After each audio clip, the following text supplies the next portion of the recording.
It often happens that you want to play with a click. This can basically come from the drums, but it can also come from the keyboard, and there are options that I would like to show you today. The first option I want to show you is that we go into the sequencer mode. Here we have the 16 MIDI programs as well as 16 audio tracks, and here we have the option to create a MIDI track by routing 8th notes, quarter notes, 16th notes, or whatever the drummer wants to the internal drum, or to all internal drums and then to all other outputs. You can of course choose the sound. Some prefer a hi-hat, some prefer a ball, or something else. A second option in the sequencer is provided by the audio tracks. We can create an audio track that includes the click, either externally or in Kronos. The advantage of MIDI is that we can easily change the tempo in the sequencer mode at the top right. With audio, we can also change the tempo, even in Kronos, but it is somewhat more complicated than with the MIDI click. The routing works as follows. We go to IFX at the bottom right and can route the MIDI and audio channels separately for each track by clicking on IFX and then assigning either an insert effect 1 to 12 or the outputs 1, 2, 3, 4, 1, 2 or 3, 4.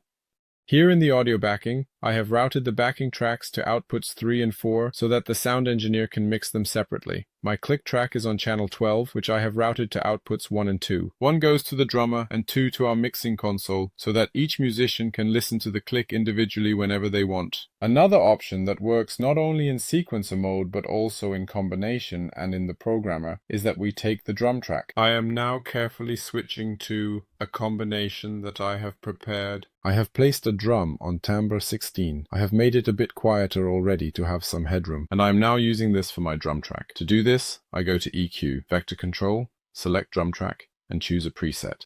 I actually always take 135 because there is a suitable quarter click for me, specifically on the Fizz 3. I choose channel 10 as the MIDI channel. This has become the standard for the drum track. In the trigger section, we can set how the click should start, either by pressing a button or as soon as we begin to play. That's actually pretty cool. However, one should consider this beforehand so that the click doesn't just start running. The next thing I need to do now is under MIDI filter and zones. Set the channel to 10 as I did before. Then I set the keyboard zone to Fizz 3.